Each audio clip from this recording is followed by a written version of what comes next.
There are millions of acres of opportunity out there. They belong to you. Every day, decisions are being made that affect your land, your water, your wildlife. You should know about them. This is your mountain.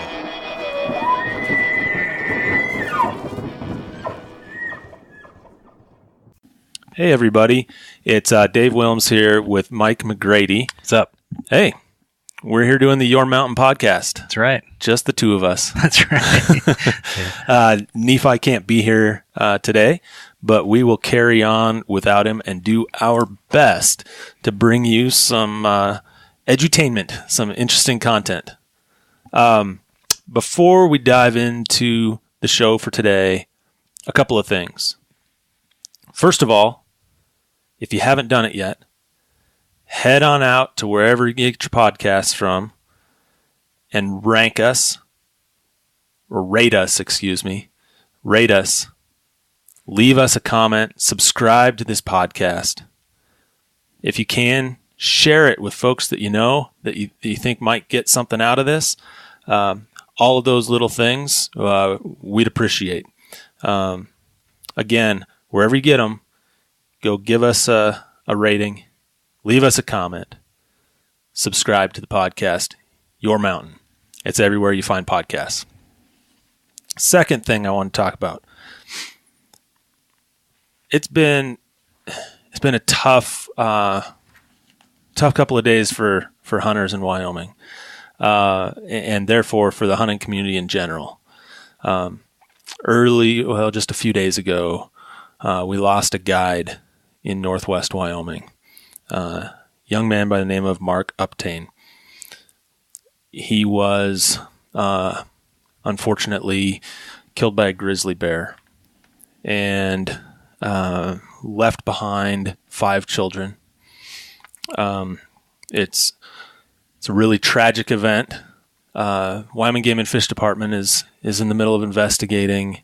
They've found 2 grizzly bears in the area, a sow and a grown cub. Have removed both of those bears. This looks like, who knows what really happened. We'll have to wait for the investigation to come out. But it sounds like the initial reports are he was there with a client, and his client had just killed an elk, and they were field dressing that elk and were surprised by this grizzly bear. We'll wait until the report's done to see if he was able to use his bear spray or discharge a firearm in self-defense in any way. But unfortunately, the bear won, and the hunting community is worse off for it, losing a great guy in Mark. And so we send our condolences to Mark's family and friends. And look forward to seeing the results of this investigation. And it's just a good reminder to everybody as we're getting into the heart of hunting season this fall, that we're not the only ones out there. And be careful, be prepared, and be thoughtful and careful out there. Again, tough situation. Really tough. Yeah. All right. How are you going to pivot from that? I don't know. Right. But I did want to mention that. Yeah. So today we're going to talk sort of an alphabet soup of land ownership. Yeah. Right. We had one of our listeners send us an email, and we've asked for this from folks. And so if you've got an idea, let us know. But we had somebody say, you know what would be a great podcast is if you broke down all of these acronyms. If you broke down the acronyms, and if you told us, who manages what land and where can we actually hunt and why. And so that's what we're going to try and do here with this episode. We're going to try and talk about what federal and state agencies manage what and why they manage it, and what if you are able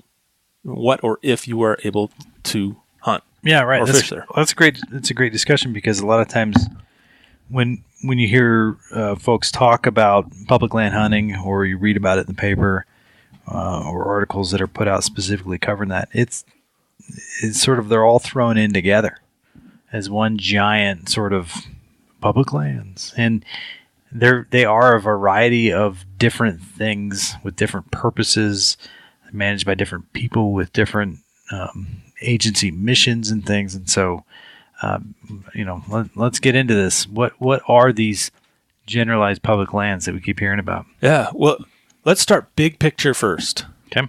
And I'm going to go, here's the acronym. You tell me what the acronym stands for. Test. DOI. Department of the United States, or United States Department of the Interior. All right. Well, I don't have an acronym for this. Department of Ag. That's the United States Department of Agriculture. Right. Yeah. DOD. Department of Defense. All right. And those would be the three big cabinet level departments that have oversight management authority over federal lands in the United States. Right, for hunting, yeah. Right. Yeah. Right. Land recreation. Right. So within those, there are different agencies under these larger umbrellas of the departments, right? And different agencies that might manage subsets of land. Right. Yeah. So let's start with DOI, the United States Department of the Interior, because that's really where there's an awful lot of, at least in the West, a lot of land ownership. But the public as a whole is probably most familiar with some of the various agencies that manage some of this land. Mm-hmm. So let's go through this really quick. Okay. So starting at the top. Everybody's familiar with the National Park Service. Right. Right? Yeah. Yeah. So I'll ask you a question. Uh-huh. Can you hunt on National Park Service lands? Yes. Some places. Right. So my answer as a lawyer is it depends. It depends. But that's exactly right. Yeah. So many people I've talked to don't realize that there are hunting opportunities on National Park Service lands, right? That doesn't necessarily mean a national park. So the National Park Service manages national parks, national monuments, national recreation areas, national historic places and historic sites, national historic trails, national preserves, right? There's a whole host of these different types of units, right? Of land units that are managed by the National Park Service. Yeah. Yeah. And I think it just quickly, I think it bears mentioning that. So you have your national parks like your Yellowstone, your Grand Teton type national parks that are set aside more like a park. You have your national recreation areas that are picturesque park-like, but their purposes for recreation. National monuments are things that tend to be a specific feature that they're gonna preserve. National historic place or site is going to be something specific happen there, like Gettysburg, for example. Right. Exactly. National historic trails are kind of tied to that manifest destiny of the folks coming across the United States to settle the West. Think about the Oregon Trail. Right, the Oregon Trail. So that where that traverses across the landscape is the National Historic Trail.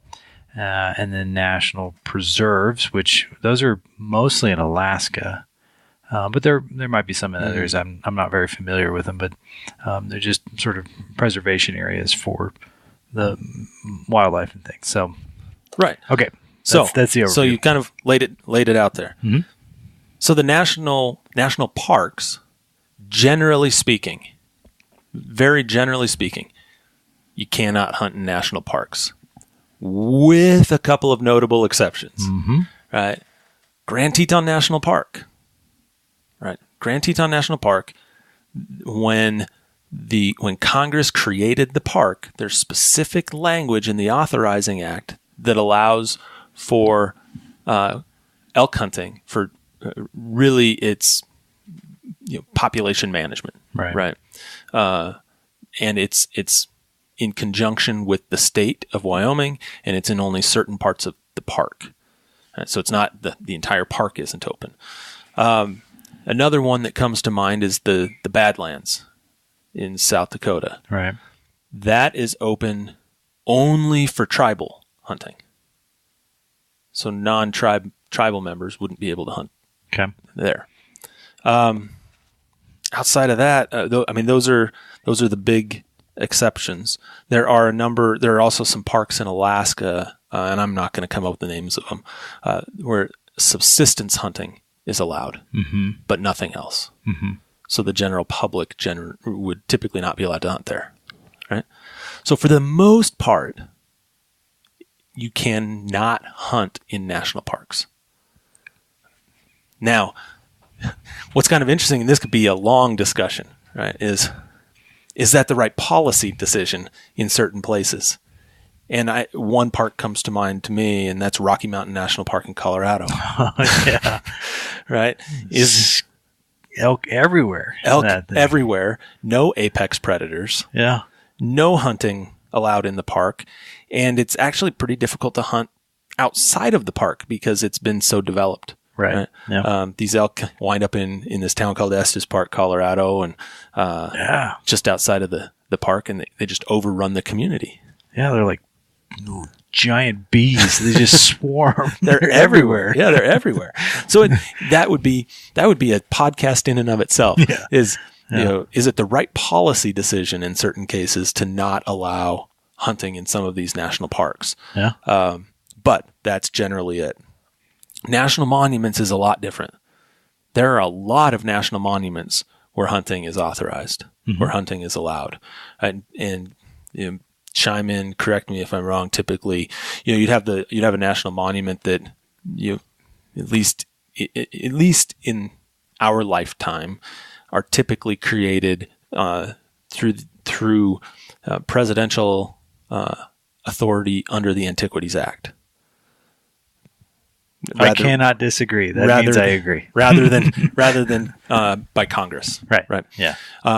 And oftentimes there's a lot of dialogue that goes along behind the scenes before setting up those national monuments to allow for continuing of traditional management practices on those lands, whether it be grazing still allowed or hunting. And so there are a lot of national monuments that actually do allow hunting, right? Right. And those would typically be managed by the state. The hunting opportunities you would coordinate with the National Park Service, or in some instances, these monuments are actually managed by other agencies. They're not always managed by the Park Service, even though they're national monuments and typically would fall under that jurisdiction. Yeah, so federal ownership of the land and management of the land, but generally state management of the wildlife, which means regulating the hunting. Right, and that's a policy that's just been reaffirmed by Secretary Zinke, who's the current Secretary of the Interior, and he just reaffirmed the statement that that states have primacy over wildlife and the ability to manage that wildlife on federal lands. Right. He recognized that that's just the way it has been. And what he was doing with that particular letter wasn't a formal opinion or a secretarial order by any means. It was just basically instruction to the employees of the United States Department of the Interior saying, hey, states have a primary role in managing wildlife. They know what they're doing. They hire people that know how to deal with this stuff. And when it comes to federal decisions by the Department of the Interior, we're going to listen to them. They know what they're doing. And so we're not going to come with a top-down paternalistic approach to the management of wildlife when there are entire state agencies devoted to that. Right. And so in these situations, even in the National Park Service, lands managed by the National Park Service, hunting opportunities are managed in conjunction with the states. they work with the states on the authorized hunting on those places, right? So those are national monuments. National recreation areas, some allow hunting, some don't. It really goes back to the established purpose of the recreation area, and some certainly allow hunting. National historic trails, I mean, those travel for thousands of miles, and in some cases there's hunting along those trails. Generally, they're a linear type thing. And national preserves, that one's been a hot button debate in Alaska in particular. But the Secretary of Interior again there has been again, to the extent it's consistent with state law, and the state would authorize hunting there traditionally, they've been starting to defer to the states, right? Repealing some old regulations that maybe wouldn't have allowed hunting there, and now allowing it for certain species. So that's kind of a hybrid. Well, many of these are a hybrid. But allowing hunting has to comport with the underlying purpose for the area, the management idea behind it, but recognizing that hunting is important state by state, and that they're regulated by some sort of group of people that are local. So so largely the national park system is set up for preservation, preservation of natural areas, preservation of cultural resources, preservation of historic sites, preservation of historic trails. It's all about preservation, and preservation of wildlife resources.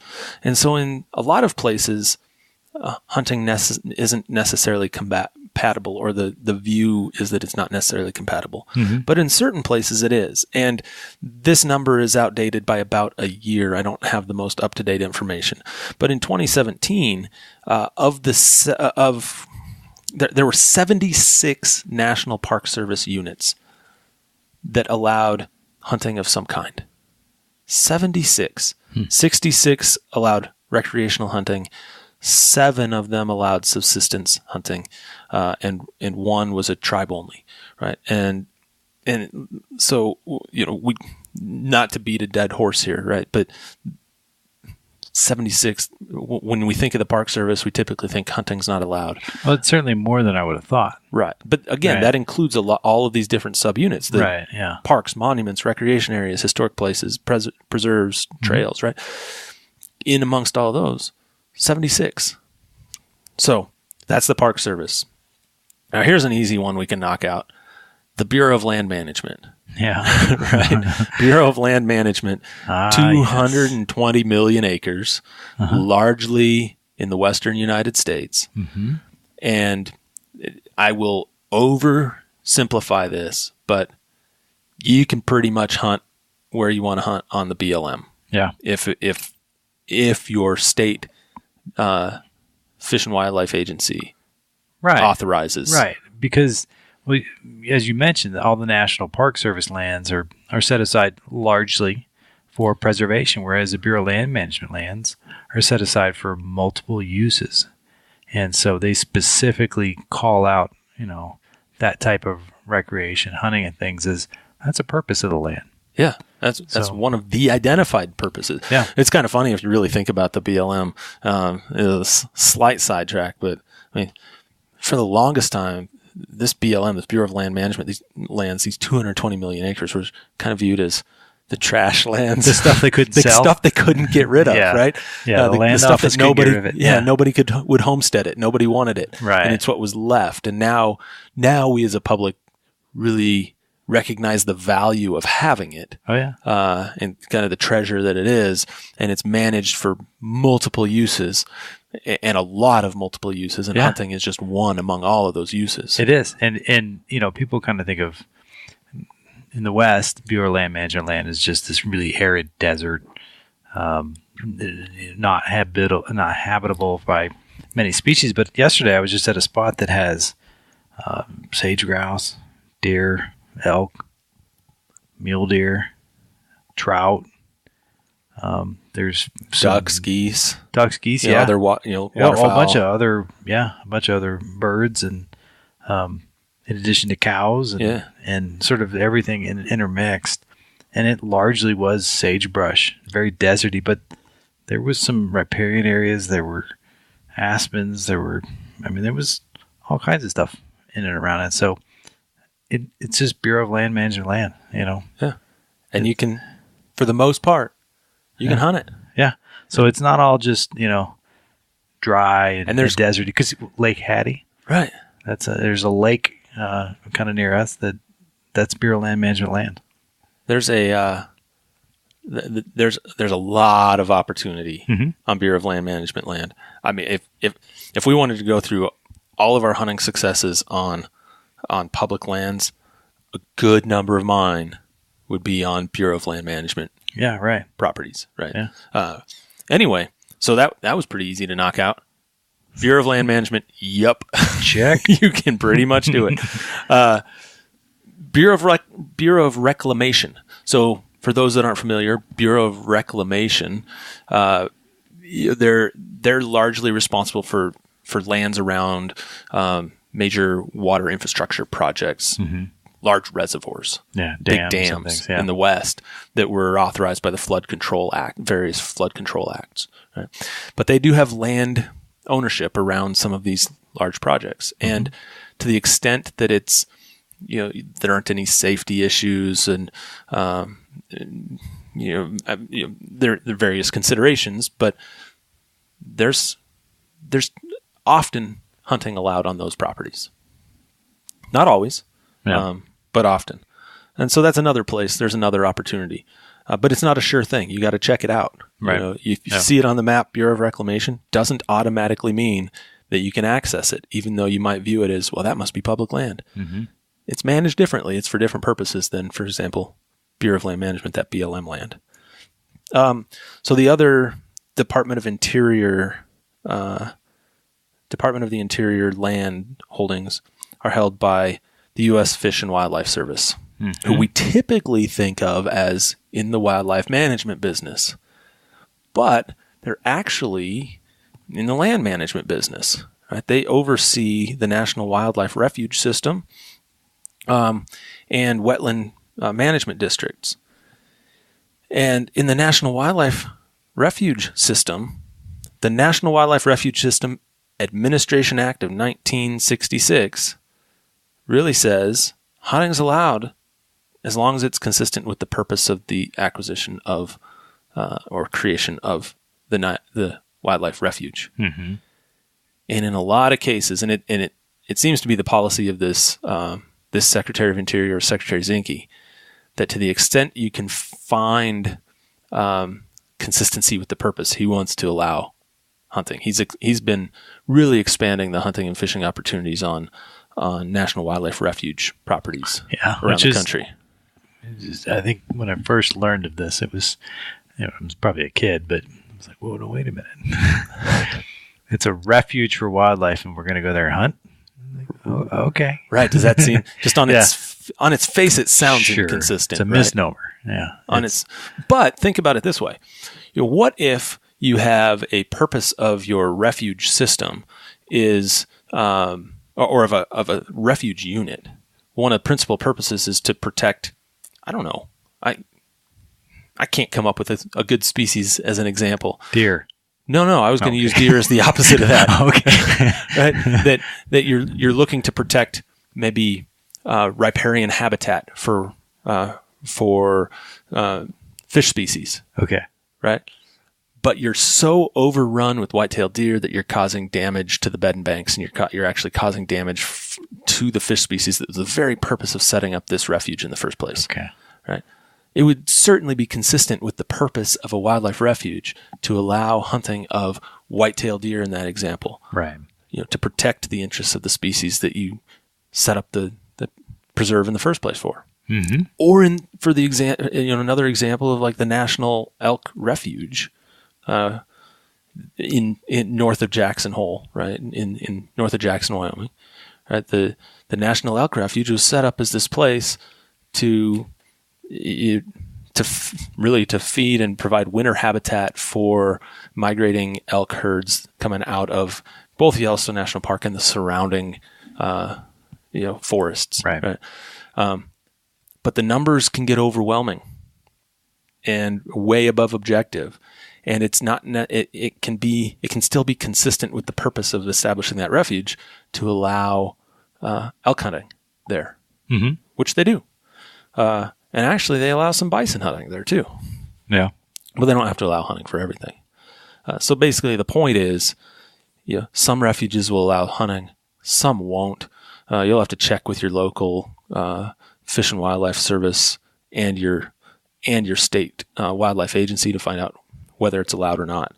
But check it out, because some of them do allow it, as long as it's consistent with the purpose. So there you go. That's sort of the summary of the Department of Interior, and that's the bulk of That's it, a big one. Right. Another one would be Department of Ag, Department of Agriculture. And under there, we think about the national forests, so the National Forest System, and our national grasslands. Right. A lot of people don't realize that it's a separate department that manages our forests and grasslands, separate from Interior. Yeah, that's right. United States Department of Agriculture manages our national forests and our food stamps. Right. Figure that one out.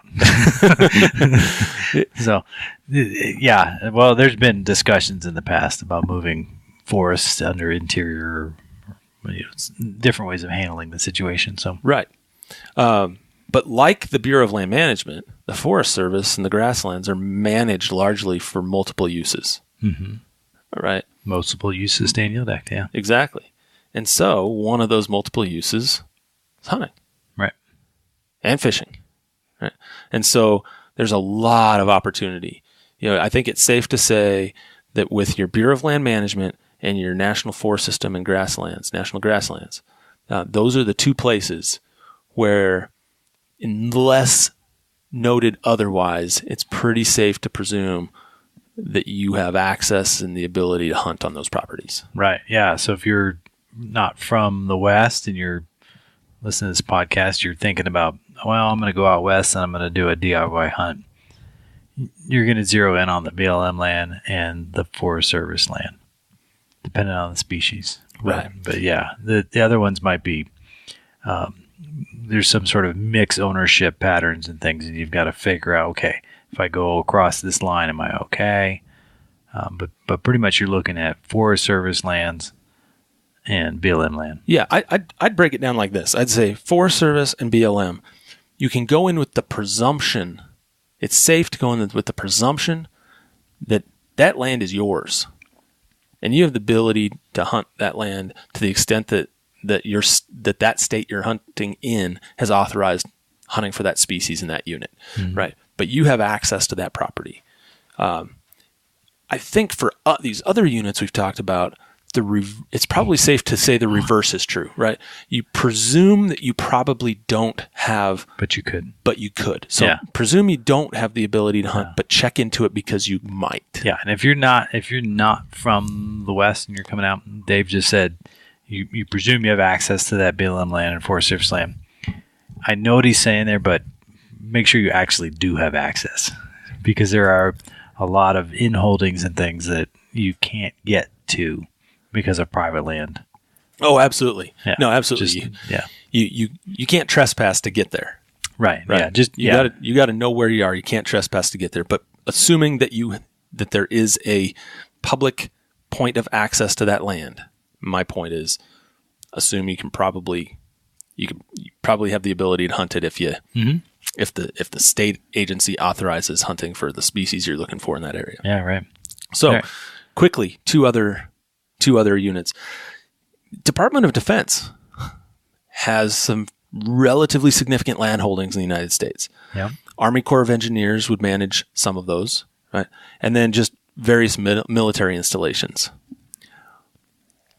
Army Corps of Engineers, look into the places you're going to go, but in a lot of instances, Army Corps lands, which are typically near water projects, Army Corps lands are in many cases open for hunting, right?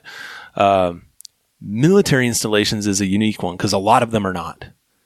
but it's not a universal truth that you cannot hunt on a military base. Yeah, I was surprised to learn that. I know. I corrected. I feel like I educated you, and you always are the one educating me. Yeah, well, right.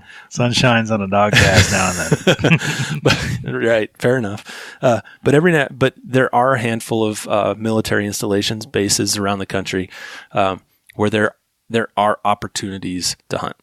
Frequently, those are limited to military, active duty military living on that base at the time, and it's going to be heavily regulated. I can think of examples, where we are, where it would be archery only for only one species. But if you're active military and you're living on a base, look into it. You might be surprised. There might be an opportunity right there, right in your backyard.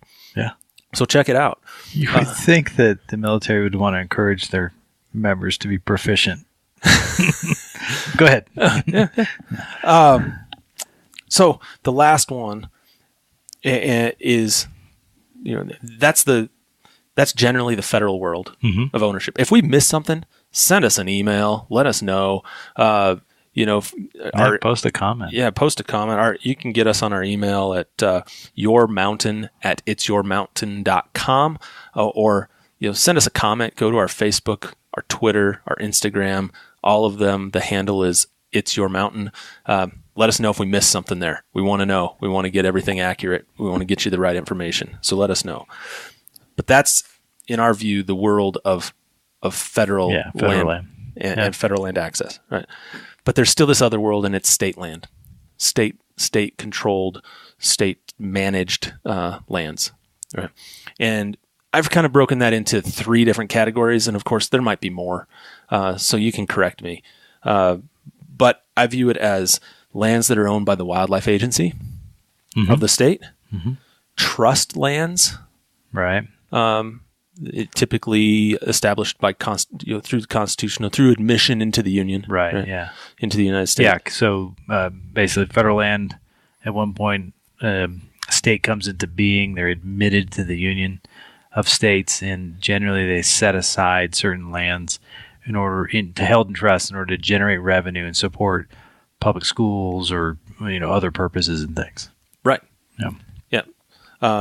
So that land is state land, and then the state military, the National Guard. Yeah. There'll be state military installations and property owned and managed by the military branches of the Guard for the state. And so in all 3 of those instances, let's rank those, I guess. Let's rank those on most accessible, least accessible for hunting. Right? Okay. I think you did. I may have. Go ahead. I think you're right, because the land that's managed by the Wildlife Agency, right, is typically going to be open for and made available for public access. I mean, that's one of the in a lot of cases that's one of the reasons for the acquisition of the property is to be able to create opportunities for the public to hunt or fish. So that's one of them. This trust land is interesting because a lot of it, at least in my experience, the vast majority of it you can hunt on. It's open for hunting. You can hunt on it, but you can't camp on it. You can't have a fire on it. In Wyoming. Let's be clear. That's in Wyoming. There are 49 other states, and we don't know what they're doing in all those other places. But yeah, in Wyoming. Bridget, I don't know what's going on here, but just be the kind of, that's one of the things I think about when folks talk about public lands and transfer of public lands and such. The what you can do on these trust lands that are set aside specifically for making money for the state is going to be restricted differently than federal lands. So it's just always in the back of my mind, I guess. No, it's true, but you made a good point, because in Wyoming, that's a great example. If you want to go camp on national forest land, that's pretty easy to do. You can camp in a campground. You can do dispersed camping in a lot of places. There's some regulations, setbacks from roads and so forth, but you can camp. In Wyoming, you cannot camp on state land. You cannot build a campfire on state land. Those are two, pretty noticeable differences between what you can do there and what you can do on, say, BLM or Forest Service. But my point was, for the most part, you can hunt on the state land. For the most part, yeah. But there are exceptions. There are places where it's closed down because it's too close to major highways or schools or population centers, or maybe they're leasing it out for cultivation, and maybe you can't hunt in a cultivated field. So you got to check with the state land office and find out whatever state you're in, and find out what the rules are for hunting there. But just know that just because on the map it shows up as state land, you might have your chip that says, that shows you public-private ownership, right? Just because it says state land doesn't necessarily mean you can be there. You got to do your homework before you go out in the field and make sure that you really can. So, and then on the military side, that'd be more restrictive, and it's typically permission based. But there are places that do allow some hunting for certain species. Again, it's typically not open to everybody. It's the examples I've seen. It's usually you apply, go through an application process to get a permission slip to be able to hunt on those lands. But there are frequently opportunities to do that. So again, you just got to check it out yourself, find out. But the whole point of this is to just know it's not as simple as there's federal land, there's state land, and then there's private land. Yeah, right. Right. The whole point of this discussion was to say there's federal land. It's managed by 4 different departments, and then multiple agencies within those departments. Yeah, each one of those agencies has a just different mission, and some are just wholly different than the next one. Right. So that's important to sort of keep in mind when you're looking at what you can and can't do out there. Right. So just because it's managed by a federal agency doesn't automatically mean that it's public land that you can access for hunting. So just because you see it on your chip, on your GPS when you're out there in the field, doesn't automatically make it so that you can be there. And so you got to do your homework. Be smart about it. Do your homework. Know where you are. And I think that's really what we wanted to touch on. Man, each one of these I think could be a podcast of their own. Yeah, probably. We could really dive into the Fish and Wildlife Service and the refuge system and spend a whole bunch of time on that. Yeah. On each of these we could. But I think that gives you the high level 30,000 foot view of this alphabet soup of land management around the country, right? Yeah. What do you think? I would agree. I think that's kind of a good overview. Maybe we can in the future break down one by one. Yeah. And if you want that, let us know. Sure. Send us an email. Like I said, send us an email. Shoot us comments on our social pages. Let us know if this is the kind of stuff you want to hear about. And we'll get into the weeds as deep as you want us to go. Believe us, we don't want to go much deeper than this, but we'll do it. We'll do it. Anyway, I think that's about it. That wraps it up for today. And just remember, life's about experiences, so find your mountain. Mike here from the Your Mountain podcast. We need a favor. Go on our website, itsyourmountain.com, and find the links to Facebook, Twitter, and Instagram so that you can like and follow us, and also so that you can share us with your friends. Wherever you got this podcast from, go ahead and click subscribe, rate us, and leave a comment. These simple things will really help us get the word out. That's itsyourmountain.com. Thanks for the help.